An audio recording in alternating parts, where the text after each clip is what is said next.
We're going to be discussing the Bank of Canada's rate announcement from yesterday, September 4th. But before we get into that and we do the big rate reveal, why don't we talk a little bit about ourselves? My name is Alex Woniecki. I'm a realtor with Remax Condos Plus.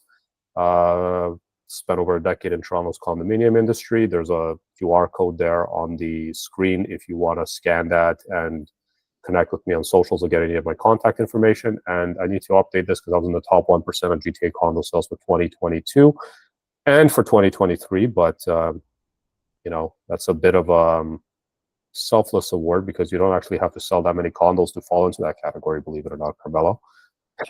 Maybe, but again, still the fact that you're top 1% goes to show that you're an active real estate agent versus those that are the other 99% who are doing really nothing. Well, we have over 70,000 realtors on TREB, but over 30,000 of them have not done one transaction last year. So, yeah. It goes to show that there's a lot of people out there that don't do any transactions. They got a license, right? So I think we're going to have a lot of agents dropping off. But anyway, that's a conversation for another story. Exactly. Sorry, a story for another conversation. I don't know. Story for another day. Okay. Share a bit about yourself, Carmelo. Well, hi everyone. My name is Carmelo Boutis. I'm a mortgage agent at yourmortgageaway.ca. I've been doing mortgages for over 20 years, and I started as a mortgage underwriter for a bank, and I worked for big banks, small banks. Now I'm independent. So being independent, what that means is really I have no loyalty for any bank. I work for you. I'm here to service you and find and shop around for the best, both mortgage rates and terms when getting a mortgage. You can find me on Instagram at Carmelo Mortgage, or you could email me at carmelomortgage@gmail.com. So, Alex, let's kind of begin with regards to our conversation. With the conversation tonight is the Bank of Canada this rate decision yesterday, and the big reveal. Oh my God, It's blue. It's a boy. Well, again, it's funny. I wrote this, but it's again like I'm not ready for a 0.5% rate cut. All I could do is a quarter. So is that a direct quote or what? No, I threw it in there because there's some people actually anticipating that they could do 0.5% yesterday. That is a very optimistic anticipation, but I mean, they did the same thing that they did for the last 3 times. But the significance here is that before the first rate cut that came, when was it, in June? They didn't do anything for 4 years. There were no rate cuts, only rate increases. So, definitely like where this is going, and I don't know. I feel like they just don't want to overheat the market too quickly. Is that kind of what you feel they're doing? I think again they're doing a quarter because again Canada's like the leading country around the world as lowering rates. Right. Lowering rates too fast could lead to a lot of other things. Lower Canadian dollar means higher imports, and it's a whole variety of things. So inflation officially is not 100% gone. I want to kind of take a look at it. And as always, when there's a rate decision, my phone, Alex, it goes crazy. Like yesterday was just, I probably spent easily like 5 hours just talking. Right. And I'm trying to like type and talk, and it's a good day. Like it's good conversations that come up. And so, what kind of things do people ask you? Like, is it just like they want to know if it's a good time to lock in a fixed rate, or they're talking about the renewal, or what? Everything. People who already have an approval, and they're in a fixed rate. Is my fixed rate coming lower by 0.25%? Right. And I'm kind of sure about that, like what it means, right? Because in the Bank of Canada, this is a chart that kind of shows just over the last 3 years, right? We're going to have another chart that shows a longer time frame. Yeah. We've had 3 rate cuts, Alex. So in the last 3 years, all we've had were increases. Yes. Exactly. Or nothing for a year almost. Yeah. Nothing for almost a year, but then we're getting some relief. We are. And what's the difference, by the way, between the overnight rate and the prime rate? So they cut the overnight rate. What's the difference? The bank call their rate the prime rate. Right. And there's a difference of 2.2%. So the bank's prime rate is 2.2% higher than the government lending rate, and the overnight lending rate, the prime rate, Alex, it only impacts variable rate mortgages. That's all it is. It's a direct impact of variable rate mortgages. Right. Okay, so yeah, so this is what's been happening the last 3 years, as we mentioned. Not much except for like, where are we now compared to last 3 years? Can you go back for? Sorry, just Oh, go back. So we're basically now at the same levels that we were in 2023 it looks like January. January. Yeah, December, November, December, January. Like we're really just at that level.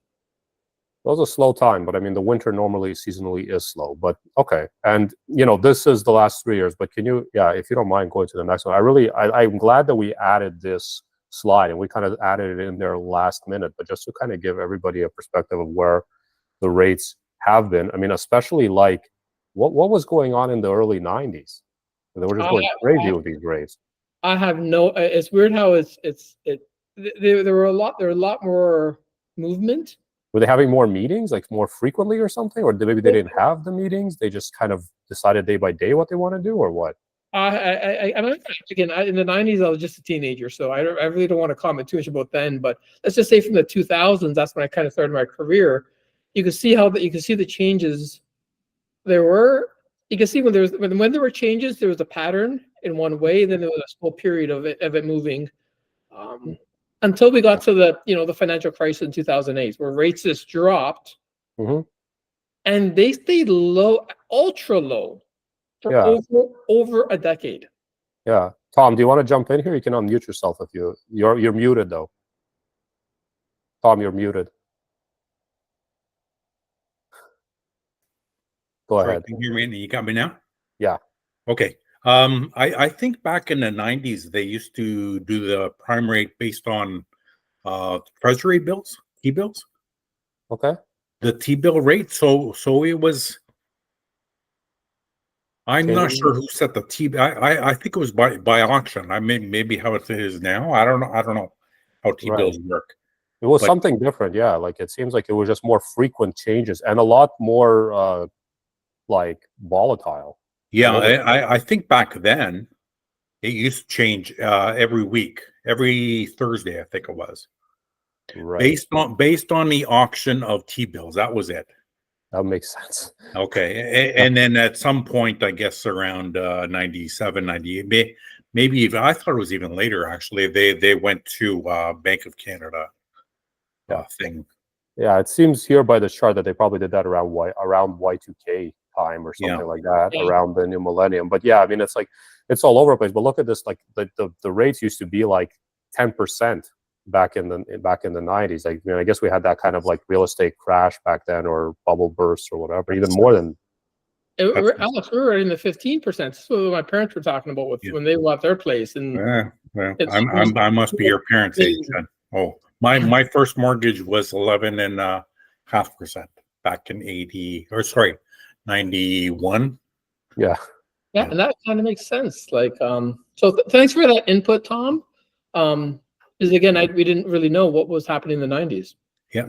Can I ask another question on the previous slide? Yeah.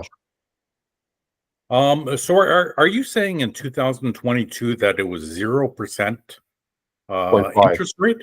It was 0.5. Oh, really? This was that low, eh? The prime rate was just a quarter. Okay, and also you were talking about the difference between the overnight and the prime or something. Yep. Yes. I still don't get it. Okay, so Tom, it's a good question. The Bank of Canada, they call it, it's an overnight lending rate. My understanding of the purpose of that is for when banks at the end of the day need to lend money to each other so their books balance. And these are things that happen well above everyone's pay level, right? So the Bank Canada, they control that. And the Bank Canada, they just call it overnight lending rate, because when banks need to help other banks, support their funds and their reserves, that's the metric they use. Us as consumers, when we borrow from a bank, and we're borrowing, whether it's a mortgage and it's a variable rate, you're getting a home equity line of credit, or you're borrowing a regular line of credit, we borrow based on whichever banking institution you work with, their prime rate. They call it a prime rate. So there's two different rates. What the government has and what the banks issue if you give to us. Do you understand that first part? Okay, yeah. The gap, the difference between those two rates is exactly 2.2%. So when the government changes their rate by 0.25% or 0.5%, the next business day, all the banks will change their prime rate by that exact same amount. So that difference is 2.2%. And that 2.2% is kind of like the bank spread, the profits you're making. Okay. A question about that. Why 2.2%? Is that government mandated? No, we should, I don't know if we could invite a CEO from one of the big five, but that's just, it's just what it is, right? I kind of just leave it as, it is what it is. The banks are there to obviously, make money on a spread, and that's their spread. Okay. Yeah. And some banks do give like kind of promotions as well, right? Where they'll give like negative, right, Carmelo? So like Yes. they'll have their spread 2.2, but they might have like a promo minus 1% or something Yes. like that. Yeah.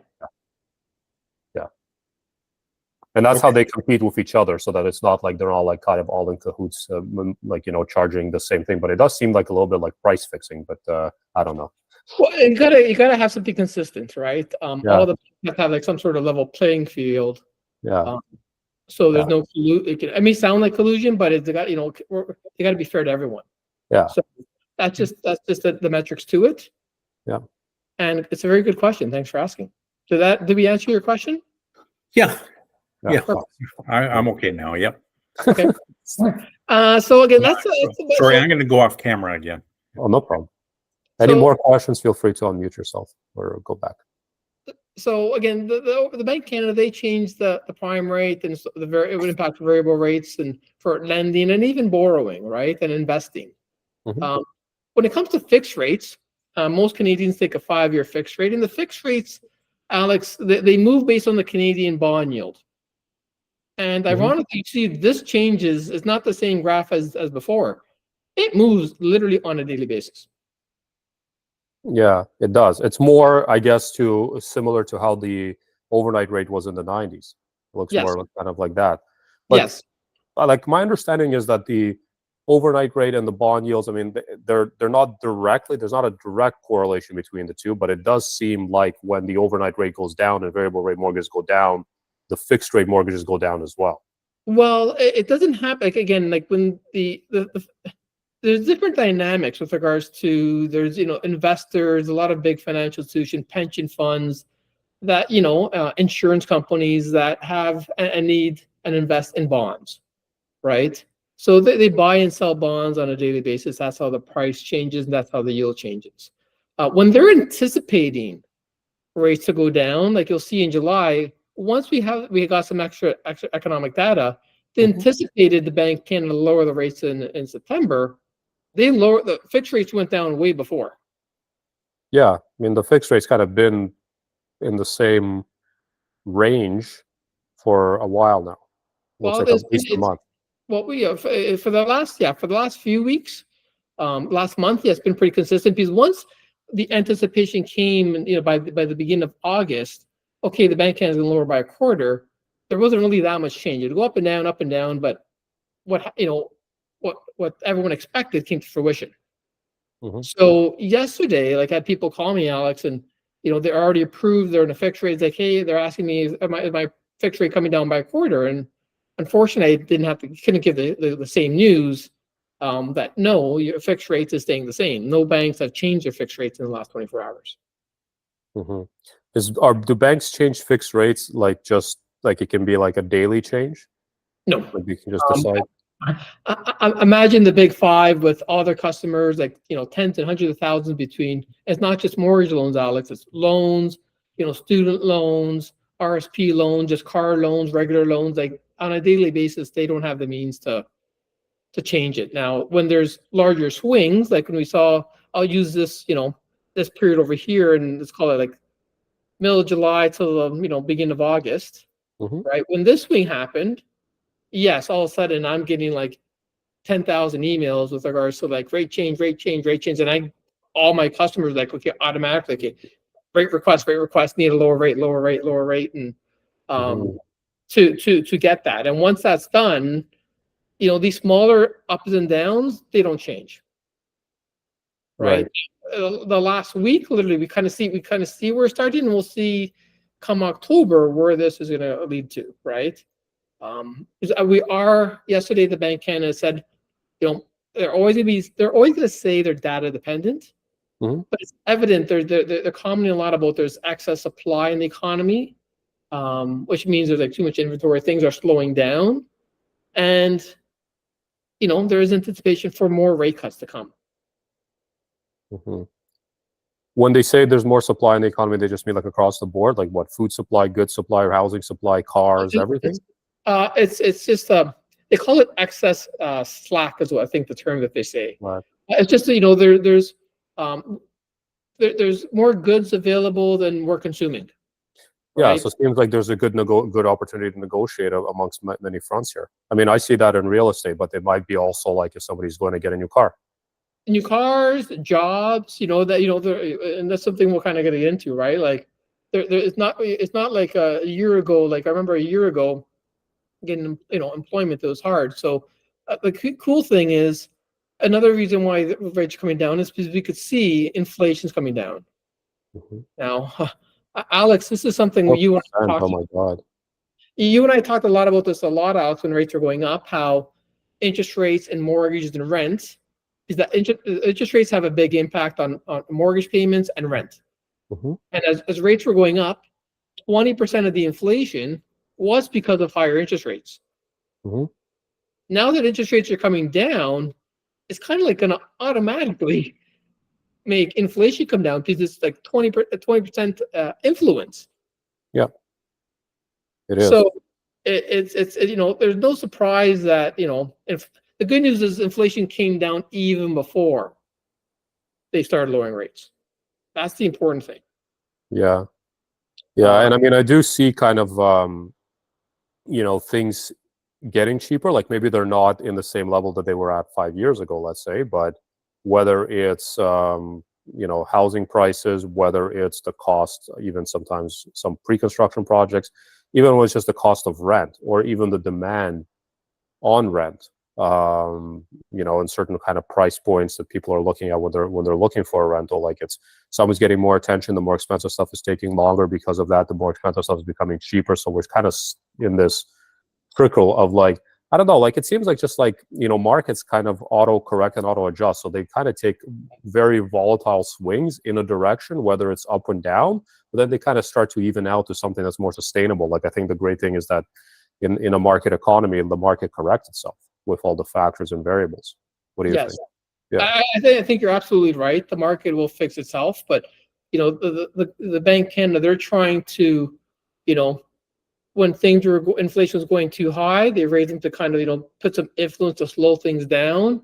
And now before things get too slow, they want to lower rates so it doesn't to kind of influence like, hey, we don't want to have a recession, depression, right? So they're lowering it in anticipation to prevent something drastic from happening.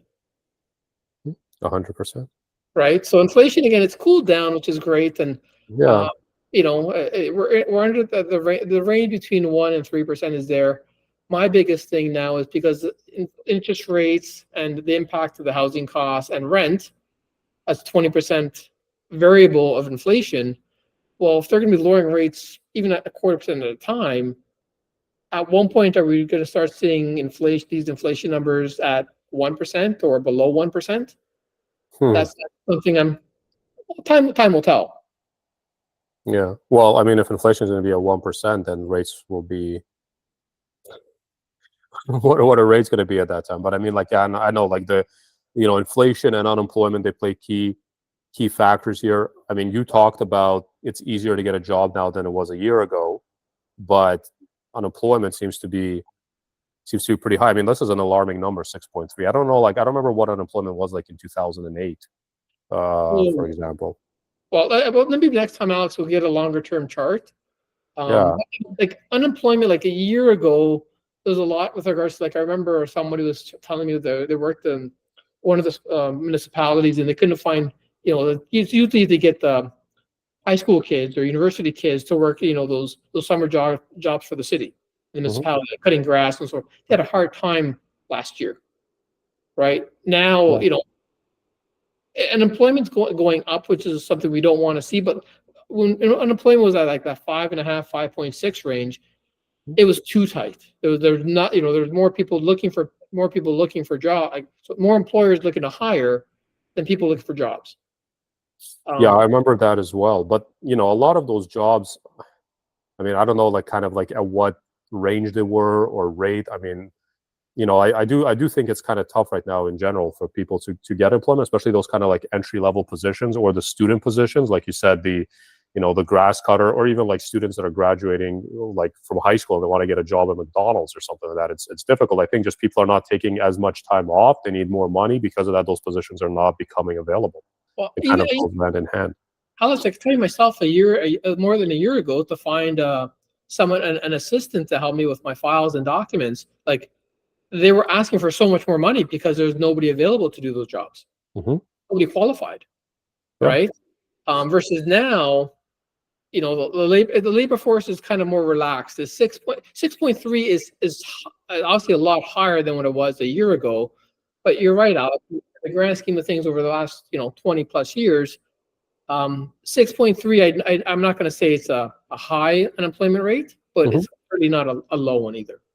Yeah. Right. The important thing with this, Alex, is, and hopefully you could agree with me, is the trend is going up with unemployment, and that is not a good trend. Definitely not a good trend, and I can definitely agree with you. I mean, it's quite evident here that that's happening. So I think employers are tightening their operations and trimming the fat, and also just not hiring a lot of these kind of discretionary roles or casual roles, and that's kind of what it is. So I mean, like, if we, it's kind of like a double-edged sword. I don't know what the terminology is. Like, if you want to see interest rates go down and mortgages becoming more affordable, we need to see inflation going down, and we need to see unemployment going up. Yes. It's always like a cause and effect. Like, I want interest rates to come down, but at what's the price I'm willing to pay?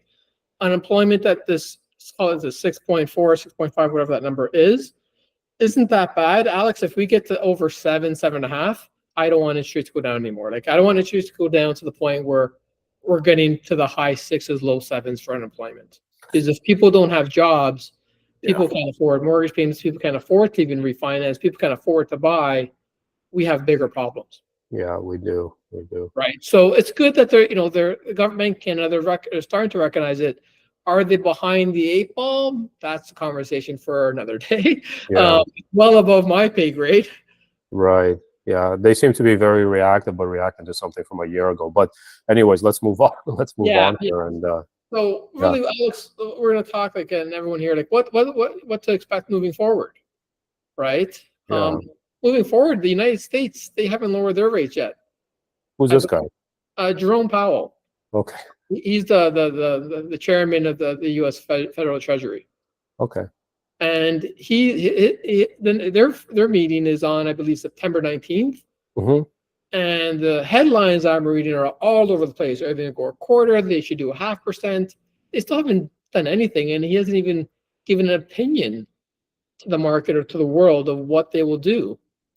So and their prime rate is above ours. Yes, they're overnight, prime overnight, whatever that name you want to give it. They're at 5.5%. Yeah, so they're like about 1.25 above us. Yes. So what's going to happen in Canada? Well, our big brother down south is going to have I think they're going to have a pretty big influence on what's going to happen here. 100%, yeah, for sure. So and that's going to be what, this week, next week? September 18th, so in 2 weeks. Okay, so we'll kind of wait and see what happens there with that. Yeah, but what's going to happen here? I kind of like, let's look at some of the big banks, what they're forecasting. This is a little bit older graph. It's not one taken yesterday, clearly, because TD, CIBC, and BMO, they were forecasting a little higher, right? But overall, I think that what we're trying to show here is the big banks and what they're trying to forecasting for the end of 2025. Everybody's forecasting rates lower than they are today. BMO, I don't like. I like TD and CIBC. But yeah, like, everybody's forecasting rates that are lower than today's rates. So I mean, the consensus, at least amongst the banks, seems to be it's going to be going down. And if unemployment's going to unemployment numbers are going to take time to come down. As long as inflation stays below 3%, I think we're going to see more rate cuts to come. Like, when is the next meeting? Do you know? October 23rd. Yeah. So if they reduce again, that's my birthday. So if they reduce again on my birthday, then we're going to be a full percent below where we were at the start of the summer or in Q2 of 2024. So that is pretty significant. But I guess the challenge that I'm seeing in the market is like the affordability is starting to get there. I think that we're probably going to see a lot more first-time buyers that are coming back, like, or entering the market now. Even maybe people that they got pre-approved in the past, but they were hesitant to jump in just because like the cost of owning was like double the cost of rent, right? But what's happened is that prices have corrected themselves in all markets, and especially in condos, which are the entry level market, and that combined with lower interest rates means that some people are going to get pretty good opportunities to get into homeownership, especially because we have a lot of supply in condos. So the condo market's been kind of lagging for the last year and a half. Inventory is just not moving. Like, I have clients who I have encouraged not to sell their condos at this time, or to look at other options to whether it's refinancing, talking to different banks about what their options are. But it's not a good time to be selling a condo right now in the GTA. But what that means is it's a great time to be buying a condo in the GTA, because you can, I think you can basically like negotiate very, very favorable terms. And some of the price points that I'm seeing condos that were selling in the 600 range during COVID, like something like a 1-bedroom with parking at Yonge and Shepherd, something that you can now attain around 500,000, maybe a little bit more or less depending on the building. So that combined with lower interest rates just means that if anybody's kind of been sitting on the sideline and waiting to get in, and we're waiting for that perfect storm opportunity, it seems like we're kind of there, because when rates go down, prices will eventually go up. Is that existing condos? Yeah, Tom, I'm talking only about resale. There are opportunities with assignments as well. Pre-construction continues to be very unaffordable right now, and for that reason, I think that we had about 70 pre-construction projects that were supposed to launch in the GTA this year. Most of them got canceled, but what's going to happen is that we're going to have a major shortage in 2027 when all those condos are supposed to be completed, because all this excess inventory that we have right now is going to get absorbed by the market, and then there's just not going to be enough of it. And it's kind of unfortunate, because most of the also rental inventory that we have in Toronto comes from condos. It doesn't come from purpose-built rentals. In fact, we haven't really been building purpose-built rentals for the last like 10, 20 years, as you may be aware from the news headlines. So what's going to happen is that rents are going to move in the upward trajectory as well with all of this. So yeah, it's not going to be great. I don't encourage people. I don't know what Carmelo's laughing at. Or Carmelo, are you laughing at me, or are you laughing at No. You're bringing up a lot of great points. I'm trying to kind of like how to comment on what is. You brought up a lot of good points. Yeah. As rates are going to be coming down, and rates are going to come down. They are coming down. Yeah, it's something we all could agree. Like they're coming down. The number one question I get, and now, Alex, I wonder if people ask you, is how low are they going to go? Well, they're not going to go to a quarter. No, they're not. But and this is where, again, the biggest 5 banks in Canada, and these guys are like huge, and they have people well above my pay grade, a lot more academics knowledge behind it. They can't even come to consensus. So the truth is, when it comes to the future, nobody knows how low it's going to go. However, like you said, what is the sustainable range as well? Well, Alex, again, I think you brought up a good point. Low rates is not a good thing. As long as rates come down, real estate prices will go up. That's one thing I kind of took from what you were saying. Like, there's good deals now. You don't wait. People don't have to wait for the floor of interest rates, because by the time that happens, prices are going to be higher. Like there's some great deals. I think you said Young and Shepherd or Young and. I mean, throughout. I'm just bringing Young and Shepherd because that's most recently where I've been kind of doing a bunch of work, right? So yeah. Yeah, so that's it's a good just to end this off, like the path of where rates are going, they're going to go down. Even the big five don't know how low they're going to go because they all can't come to the same consensus, right? So now we kind of want to leave it open to the floor, and if more people want to share their comments or anything like that, their feedback, we'd love to hear from them.